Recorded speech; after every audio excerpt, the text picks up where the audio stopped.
Hi po, today share ko po sa inyo itong aking 3 ingredients strawberry ice cream, okay? Ayan po yung strawberry natin. And then itong isang condensed milk na lata, tsaka dalawang Nestle cream, okay? Ito po yung Nestle cream namin dito. I-rep nyo po, i-chill nyo po muna ito sa ref ng 2 days or 1 day, mas maganda, tsaka itong milk para malamig sila, okay? So ayan po, ngayon ito, lalagay lang po natin sila dito. Ilo-low fire lang po natin sila hanggang matunaw po sila. Okay? Ito yung pagpa-flavor natin sa ating ice cream strawberry. Okay po? Ayan na po sila. At lagyan lang natin ng 3 tablespoon na sugar. Okay? Ayan lang po natin itong mag-melt at saka itong strawberry natin. Okay? Tatakpan po natin to low fire lang.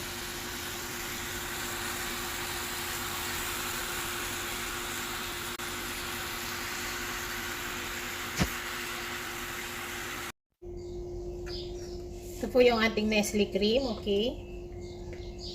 I-chill nyo muna po sa ref to ng 24 hours or 2 days na nasa ref siya, okay? Yung malamig na malamig siya.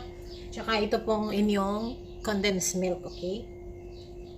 Then gagamitan po natin siya ng ganito, okay? Hanggang lumapot po siya, okay?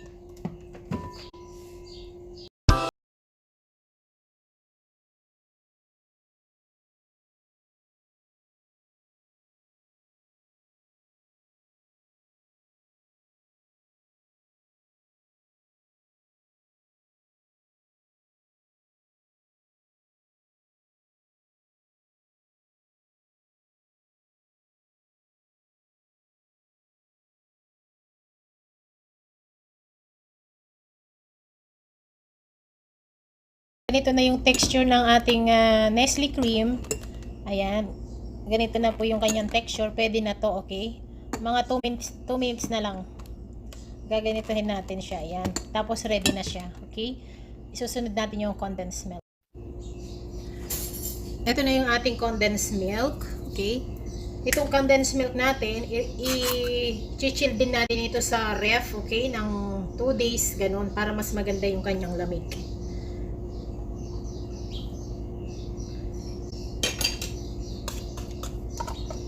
Para mas malapot siya.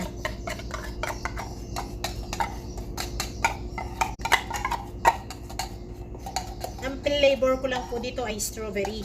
Ngayon kayo, kung gusto nyo iba-ibang flavor, may cheese, may ube, nasa inyo ho yun. Pero the same procedure lang din siya, okay? The same lang yung paggawa niya na 3 ingredients lang siya. Kung ayaw nyo ng strawberry, pwede yung cheese or ube, nasa inyo yun, or chocolate.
Ito na yung ating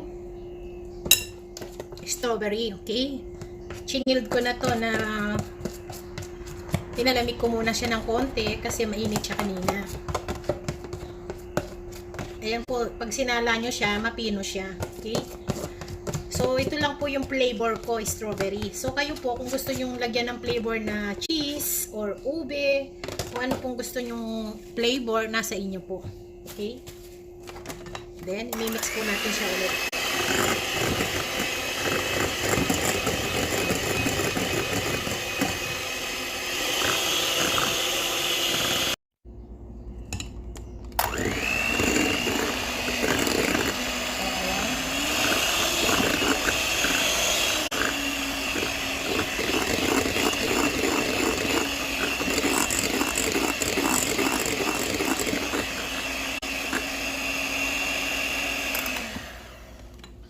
So, ito, okay na po to. Ito yung texture na hinahanap natin. Okay. So, ngayon, tatransfer na natin sa isang lalagyan. So, ito na po yung ating ice cream. Yan. Tapos na. Lagyan nyo po ng konting food coloring, okay? Yung red lang para maging pink yung inyong strawberry ice cream, okay? Ayan, namula na yung mga kamay ko. Kala mo sugat siya. Okay? Ito na po siya. Ilalagay natin dito. At ilalagay natin siya sa freezer, okay? Ng overnight. Hanggat tumigas itong ating ice cream. Ayan po, para siyang pink, okay? Yung strawberry kasi natin, hindi siya gaano mapula. So, puti yung ice cream natin. So, lalagyan nyo lang siya ng red na food coloring na red. Konting-konting patak lang. Ayan, para maging pink lang yung kulay ng ice cream natin. Kasi nga, strawberry siya. Okay?